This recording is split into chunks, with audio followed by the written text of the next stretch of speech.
तो 5 मेरा जिसमें नज़र अभी रहम है भाई मदीहा शाह। ओ शिट, जैसे सनान ने सामने जनाब को देखा तो जो जूस पी रहा था मुंह से बाहर निकला, जबकि ज़रार और बाकी भी पीछे ही आ रहे थे। सनान हवा की स्पीड की तरह दौड़ते उन तक पहुंचा जो घर के अंदर दाखिल हुए थे। ज़रार कहा था ना कि एक दिन हम सब पकड़े जाएंगे और तेरे दादा जान अपने हाथों से हमें कत्ल करेंगे। सनान घबराते हुए तेज़ी में जो मुंह में आ रहा था तेज़ी से बोलना शुरू हुआ। मैं बता रहा हूँ, आज हमारी ज़िंदगी का आखिरी दिन है। कहा था ना कि तेरे पीछे कोई जसूर छोड़ रखा है तेरे दादा ने, लेकिन नहीं, मैं तो ऐसे बकवास करता हूँ ना, तुम लोगों को यही लगता है मुझे पता है। ओह माय गॉड, आप समझ आई मुझे। मैं कहता हूँ इससे पहले दादा जान हमें अपने हाथों से सरेआम कत्ल करें, हमें यहाँ से भाग जाना चाहिए। 1 मिनट, हुआ क्या है जो तुम ऐसी बहकी बातें कर रहे हो? अंदर क्या किया, क्या देख लिया? उमर ने उसको इतना घबराते थे संजीदगी से पूछा। अच्छा, मैं बहक की बातें कर रहा हूँ, पता था।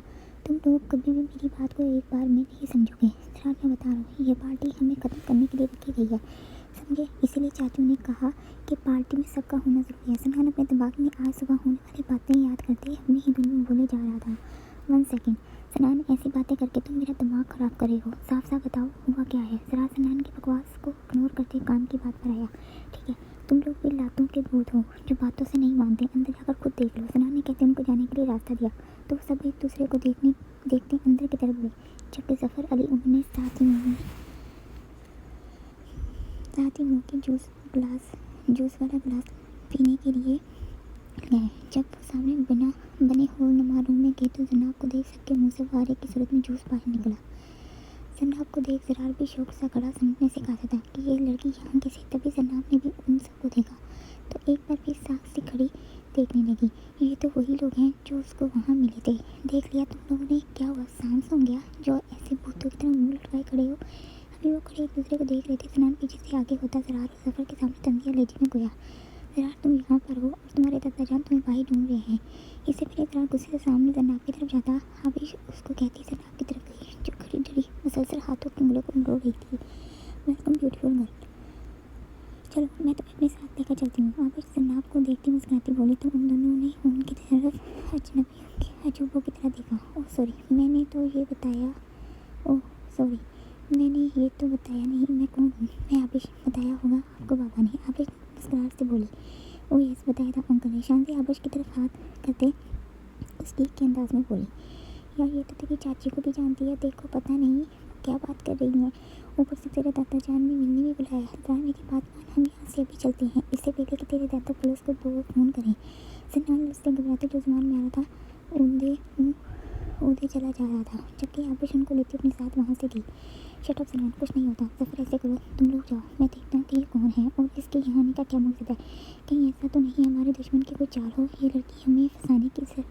ज़रार जनाब को पीछे से जाते देख रास्ते से बोला। ठीक कहा तुमने ज़रार, मुझे भी यही लगता है कि ज़रूर ये लड़की हमारे दुश्मन की कोई चाल है, बट हम भी कहीं नहीं जाएंगे, साथ मिलकर हर मुसीबत का सामना करेंगे।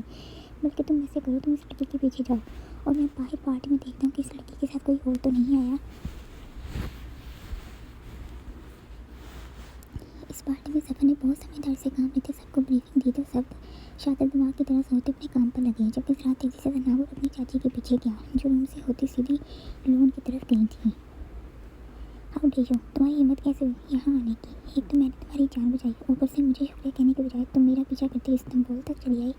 तुम्हें क्या लगा कि तुम ऐसे मुँह उठाकर मेरे घर आ जाओगे और मैं कुछ भी नहीं करूँगा? अब मैं तुम्हें बताऊँगा कि मैं कौन हूँ। मुझे तो खुद पर उस पल से सबसे ज़्यादा गुस्सा आ रहा है कि मैंने उस दिन तुम्हारी मदद की ही क्यों। जैसे ही ज़रा ने अपनी चाची को जनाब से दूर होते देखा, ज़रा तेज़ी से जनाब को बाजू से पकड़ते लोन में मौजूद दरख्त के पीछे की तरफ गया, जहाँ पर जाते ज़रा ने किसी बात की तरह जनाब पर बुशार करना शुरू की। ये देखे बिना कि लड़की इस पर कितना खौफज़दा हो गई। देखो, ये रोने वाली शक्ल तुम किसी और के सामने बनाना, मेरे सामने तुम्हारा ये नाटक नहीं चलेगा। मैं जैसे जानता हूँ तुम यहाँ किसके लिए, किसके कहने पर आई हो और क्या करने आई हो, ये भी जानता हूँ, लेकिन तुम मेरी एक बात कान खोलकर सुन लो। अगर तुमने मेरे दादा जान को कुछ भी बताया तो मुझसे बुरा कोई नहीं होगा। तुम्हारे लिए अगर मैं जान बचा सकता हूँ तो अपने हाथों से तुम्हारी जान ले भी सकता हूँ। फ़िलहाल उसके को इग्नोर करते अपनी बात को कहता रहा इससे पहले कि मैं अब तुम्हारे साथ कुछ भी करूँ, यहाँ से चुपचाप चली जाओ। जैसे यहाँ आई थी फ़िलहाल कहता वहाँ से जल्दी से गया, क्योंकि तो अपने दादा जान को आते हुए देख चुका था। वाह मेरे शेर, तो हमेशा की तरह बहुत हैंडसम लग रहा है। सिकंदर अफगानी अपने पोते को कभी मिलते प्यार मेरे लड़के में मिले क्या जान, ये तो आप हर रोज़ ही बोलते हैं। खैर ये छोड़िए, ये बताएं ये पार्टी किस खुशी में दी है? और मुझे इस बॉल पार्टी में रुकने का क्यों कहा। जरा सिकंदर खान ने भी अपने दादा जान की तरह बहुत मारता है। जल्दी से वजह जानी चाहिए। फिक्र नहीं करो मेरे शहजादे, आज के बाद कभी भी ऐसी बोरिंग पार्टी नहीं होगी। थोड़ा सा सब्र करो, तुम्हारे लिए ही तो रखी है ये पार्टी। खास भी पता चल जाता है तुमको। सिकंदर खान ने खुशी से उसका कंधा थपकाते वहाँ से अपने एक दोस्त की तरफ गई, जबकि वो उनको देख गहरी सोच में गया। उस्मान बाबाजान ऐसा कैसे कर सकते हैं? उन्होंने एक बार भी हमसे बात करना मुनासिब नहीं समझा। आराम से फैसला किया और हमें सुनाने के लिए ये पार्टी रख दी। जैसे ही ज़्यादा बेगम को उनके शोहर ने बताया कि बाबाजान ने ज़रार का रिश्ता तय कर दिया है, तब से चोट के हाल में उनको समझ नहीं आ रही थी कि वो कैसे रिएक्ट करें। ज़्यादा बेगम मेरी बाबा से इस पर अच्छे से बात हो गई है। मुझे नहीं लगता कि कुछ गलत है। वो लड़की बहुत अच्छी है, मैंने उसको अंदर देखा था। तुम भी जाकर एक बार देख लो। उस्मान अब्बा ने कहते सामने आते मेहमानों से हाथ मिलाने लगे। कभी नहीं, मैं क्यों देखूं? जब मुझे मेरे बेटे की शादी वहाँ करनी ही नहीं तो उस्मान, आप ये कैसे बोल सकते हैं कि हम कल ही ज़रार का रिश्ता उसके दोस्त एपिक के साथ तय करके आए हैं और ज़रार भी खुश हो जाएगा। मैं एक बात बता देती हूँ, आपका बेटा कभी भी किसी अजनबी लड़की से शादी नहीं करेगा जिसको वो जानता तक ना हो। साबता बेगम अपने गुस्से को कंट्रोल करती बड़बड़ाई। अच्छा, देखते हैं क्या होता है, पर अभी एक बात सुन लो। तुम्हें बाबा के सामने एपिक वाली बात करने की जरूरत नहीं। पहले ज़रार को पता चलने दो, इसके बाद ही देखेंगे कि आगे क्या करना है। उस्मान अफगानी कहते अपने बिजनेस के किसी दोस्त की तरफ गए। बाबा जान को क्या लगता है कि वो कभी भी मेरे बेटे की ज़िंदगी का फैसला कर सकते हैं? ऐसा मैं कभी नहीं होने दूंगी। वो मेरा भी बेटा है, इस पर मेरा भी हक है। मेरे बेटे की शादी वहाँ ही होगी जहाँ मैं चाहूँगी। ज़्यादा बेगम देर में सोती है और उसकी फैमिली की तरफ गई, जो कि पार्टी में शामिल हुई थी।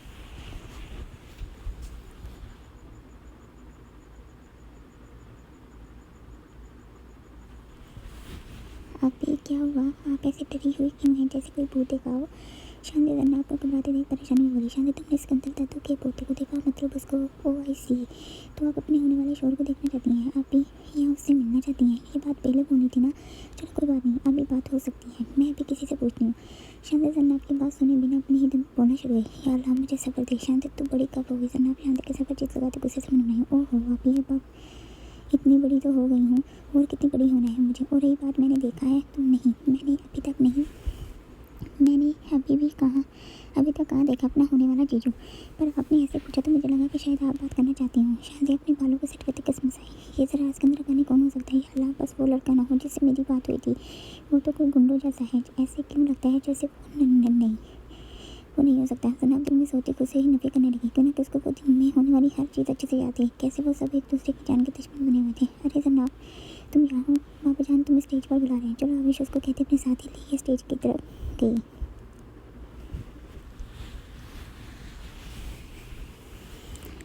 नहीं ज़रार, इस पार्टी में ऐसा कोई भी शख्स मुझे नज़र नहीं आया जो हमारे दुश्मनों में से हो। तुमने बात की उस लड़की से? जफ़र ने बताते साथ ही दरियाफ्त किया। हाँ, मैंने कहा है उसको कि वो इस पार्टी से चली जाए, इससे पहले कि मैं कुछ बुरा करूँ। ज़रार आराम से कहते जूस को पीने लगा। तुमने कहा वो चली गई? उन्होंने हैरान होते पूछा। क्यों ना, कैसे लोग इतनी जल्दी किसी की बात नहीं मानते, ये उनको सबको पता था। उसको जाना ही पड़ेगा यार। ज़रा ने कहते शामिल कर।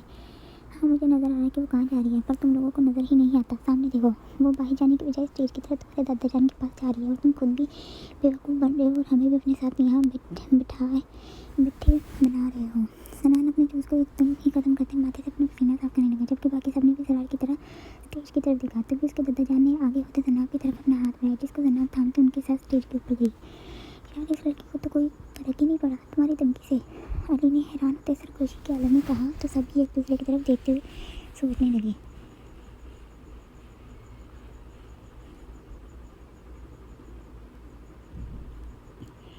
जबकि स्टेज पर सिकंदर खानी जनाब को अपने बेटे उस्मान और उनकी बीवी से मिलवा रहे थे। लो, अब तो वो तुम्हारी पूरी फैमिली से भी मिल चुके हैं। सना ने घबराते अपनी टाई की नोक ढीली की, क्योंकि उसको लगता था कि वो सांस नहीं ले पा रहा। ज़रा, मुझे तो कोई बुरी बात लगती है। तुम्हें क्या लगता है? जफ़र ने सामने देखकर सोचने के अंदाज में अपने डब्बों को भींचा। पता नहीं, मैं भी समझने की कोशिश करूँगी ना कि कोई हमारे दुश्मन की चाल रही तो ये लड़की ऐसे इतनी देर पार्टी में नहीं रहती, बल्कि दादा जान के पास जाती, सब सच बोलती और यहाँ से चलती बनती। लेकिन इस लड़की ने ऐसा कुछ नहीं किया, बल्कि वो ऐसे सबसे मिली है जैसे यहाँ पर कोई मेहमान आई हो। इससे पहले ज़रा कुछ कहता उन्होंने भी बात को समझते बात को मुकम्मल किया। यस, सफ़र मद्रास ने सर को ठीक कहा। ये हो सकता है कि वो कोई मेहमान ही आई हो यहाँ पर। वैसे भी इतने सालों से किसी में इतनी हिम्मत ना हुई कि कोई हमारे घर में जाकर बता पाए कि हम क्या काम करते हैं। जो अब कोई आएगा, अली ने भी आराम से समझते सबको बताने लगा। पर खुलदार, अगर आपकी अपने दोस्तों से बातें खत्म हो गई हों तो क्या आप स्टेज पर अपनी जान के पास जा सकते हैं? हमदान ने उनको आराम से सामने देखते आते मुस्कुराते शाने झुकाए। क्या चाचू, वहाँ ऐसा क्या है जो मैं जाऊँ? वैसे भी मैं इस पार्टी में बोर हो गया हूँ। अब मैं अपने दोस्तों के साथ बाहर डिनर के लिए जाऊँगा। जो भी दादा जाने बात करनी होगी मैं रात को आकर सुन लूँगा। फरहान कहता उठे जाने के लिए 1 मिनट, पर खुदा इतनी भी जल्दी क्या है। बस तुम स्टेज पर एक बार जाओ, वो बताने ही वाले हैं। अब इसके बाद जहाँ दिल करे डिनर करना, जिसके साथ मर्जी। हमदा ने मुस्कुराते अपने कैकों को बाहर आने से रोका। चाची, मुझे ऐसा क्यों लगता है कि जो दादू ने बताना है वो आपको पता चल गया है, जिस वजह से आपसे ये मुस्कुराहट संभाली ही नहीं जा रही। सामने भी जरार था, इतनी जल्दी किसी की बातों में नहीं आता था। मुस्कुराते उनके अंदाज में ही गया, क्यों न कि उनकी मुस्कुराहट देख समझ गया था कि उनको पता चल गया है जो बात दादू ने करनी है। कि तुम भी नजर आ, थोड़ी देर और मुझे खुश हो लेने देता। खैर चलो, कोई बात नहीं, अच्छा किया तुमने उन सबको भी यहाँ बुलवा लिया, ये भी तुम्हारी खुशी में शरीक हो जाएंगे। चलो अभी तुम्हें भी पता चल जाएगा। मैंने कहते उसको लेते स्टेज की तरफ किया। आओ सर, मुझे तुम्हें किसी से मिलवाना है। चलो बाद में तुम दोनों की मुलाकात करता हूँ, पहले मैं सबको बता दूँगी पार्टी किस खुशी में रखी है। जैसे कि स्टेज पर आया, सिकंदर अफगानी ने एक तरफ जनाब को और दूसरी तरफ जरार को खड़ा किया, जबकि एक बार भी जनाब ने उसकी तरफ नहीं देखा, क्योंकि वो इस पल दिल में दुआ कर रही थी कि बस ये लड़का वो ना हो जिससे उसकी शादी का फैसला होने वाला है। पर ये किस्मत, अब उसको क्या पता था, कभी तो पहले ही लिख दिया गया था। चलो कोई बात नहीं, मैं अपने सब मेहमानों का दिल की गहराई से शुक्र अदा करता हूँ कि वो अपने सब कामों में से वक्त निकालकर यहाँ मेरे बुलवाने पर आए।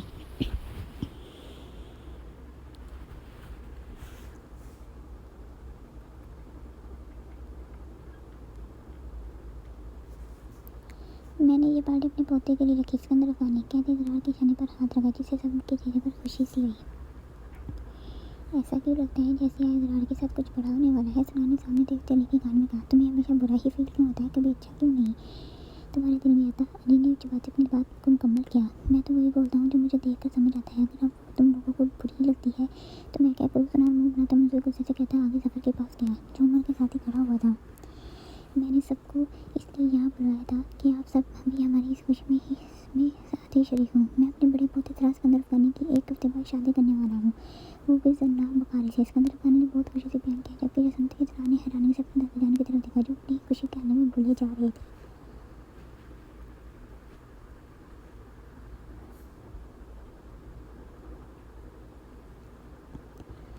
मैं बहुत खुश हूँ आपके लिए, माशाल्लाह मेरे होने वाले चीज़ें तो बहुत हैंडसम है। शादी जनाब के साथ खड़ी जरार को देखते ही खुशी से मुस्कुराई, जबकि जनाब ने एक बार भी अपनी निगाहों को ऊपर नहीं उठाया। जैसे सिकंदर अफगानी ने सबको बताया, सब तरफ तालियों की गूंज शुरू हुई। हाँ हाँ हाँ, क्या कहा था मैंने, मुझे कुछ और ही लग रहा है।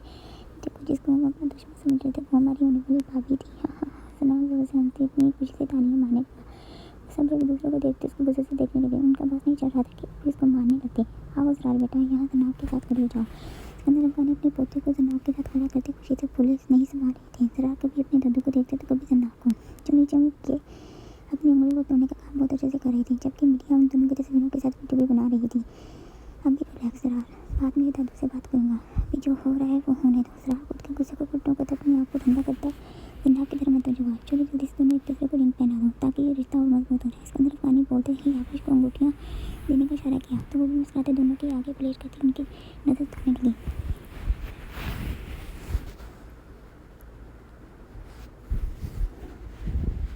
मैं क्या कहता हूँ यार, तुम सब अपना गुस्सा मुझ से छोड़ो, हमारे हीरो जरार अफगानी की तरफ देखो, कैसे मुजरिमों की तरह कलर करके बातें मार रहा है। सुनान अपनी हंसी के ऊपर मुझको ही रोकते बोला, वैसे मुझे लगा था कि वो इनकार कर देगा, लेकिन वो तो मंगनी कर रहा है। अली ने हैरानी तो जगह से उससे सवाल किया, क्या यार तुम लोगों को समझ नहीं आ रहा। वो भी तो चुप है, लेकिन बाद में सब पर काम की तरह गिरने वाला है। सनान ने एक बार फिर उनकी बातों में इशारा अपना फल समझा। सनान ने भी ये टाइम ऐसी बकवास करने का नहीं है, वैसे भी मैं बहुत मुश्किल से तुमको बर्दाश्त कर रहा हूँ। तुम्हें तो बेहतर पता है अभी अपना तुम्हें तो बेहतर पता है अभी अपना मुंह बंद रखो। उमर अपने गुस्से को दूर करने की इंतहा पर था। क्यों नहीं है ये टाइम ऐसी बातों का, वैसे भी मैं उसको देख कर ही तुम सबको गा कर रहा हूँ, मत करो हमें तुम होगा। हाँ, सब ने गुस्से से एक साथ कहा। सराम सुनते ही डरा उनसे और मुंह बनाते जूस पीने लगा। जरा सबको देखते आराम से अंगूठी उठाकर जनाब की तरफ पलट कर खड़ा हुआ, जिससे वो बिल्कुल उसके सामने थी। चलिए आप लोग, जैसे शाहजहां ने जनाब को हाथ लगाते इशारा किया, जनाब ने मुझको से अपनी घबराहट को कंट्रोल करते रिंग उठाई और जरार की तरफ पलटी। जैसे उसने उसकी तरफ देखा, खुद ब खुद ही उसकी सर में आंखें बड़ी हो गई, जबकि जरार उसके हाथ का इंतजार कर रहा था कि वो आगे करेगी तो रिंग पहनाएगा। लेकिन जनाब को तो देख कर लग रहा था जैसे अभी वो बेहोश हो जाएगी।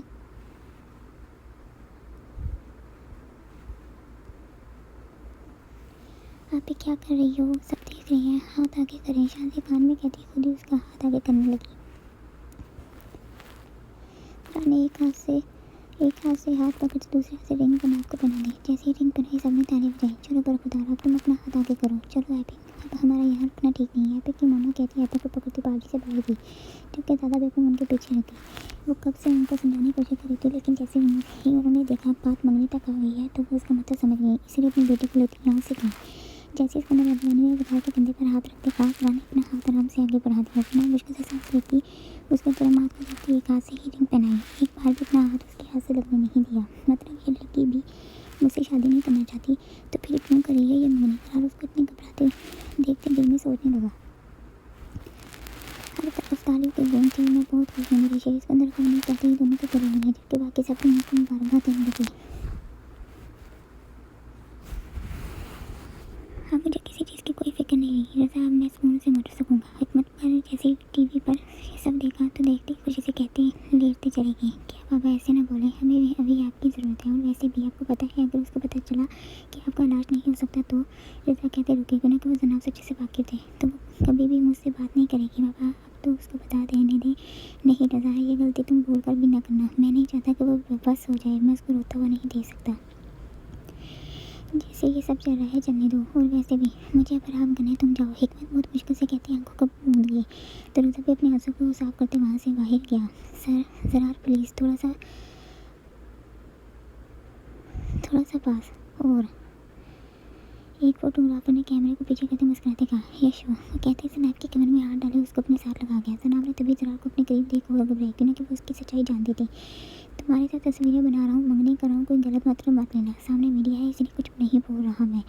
ज़रा स्माइल करते उसके कान में सरगोशी के आलम में कह रहा था। और सनाब को लग रहा था कि उसकी जान निकल जाएगी अगर वो थोड़ी देर और उसके साथ रही।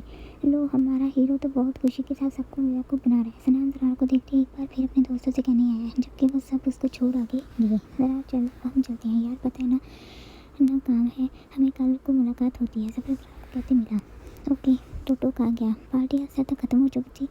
सब आराम से घरों में दाखिल हुए थे। आबिश बेटा, इन बच्चियों को उनका रूम बता दो ताकि ये आराम कर सके। पहले भी सफ़र से आई थी और आते ही ये पार्टी शुरू हो गई तो वो थक चुकी हैं। जन्नाब जाओ बेटा, सुबह मुलाकात होती है। सिकंदर खान ने जन्नाब के माथे पर भूसा देते जाने की इजाज़त देने लगे तो वो भी दोनों आराम से आबिश के साथ गई। ये ज़रूर अब कुछ बोलेगा। हमदान दरार को चक्कर लगाते देख अपने दिल में मुस्कुराते आराम से सफ़र पर बराजमा हुआ। साथ ही कभी जानती थी कि दरार इतनी जल्दी कभी रिश्ते को नहीं मान सकता है, इसलिए वो भी मुनमुनाते आराम से बैठी। मिसेस यास्मीन प्लीज़ जल्दी से अच्छी सी चाय ले आए। आज मैं बहुत खुश हूँ, आखिर को मेरे बड़े पोते की मंगनी हुई है। मैं कहवा पीना चाहता हूँ। सिकंदर अगवानी जानते थे कि अभी उनको सबके जवाब देने हैं। सबसे बड़ा मसला था ज़रार और वो जानते थे कि अब उनको कैसे काम करना है, इसलिए कहते ही अपनी जगह पर बराजमा हुए तो मिसेस यास्मीन भी हुक्म को मानती किचन की तरफ गई।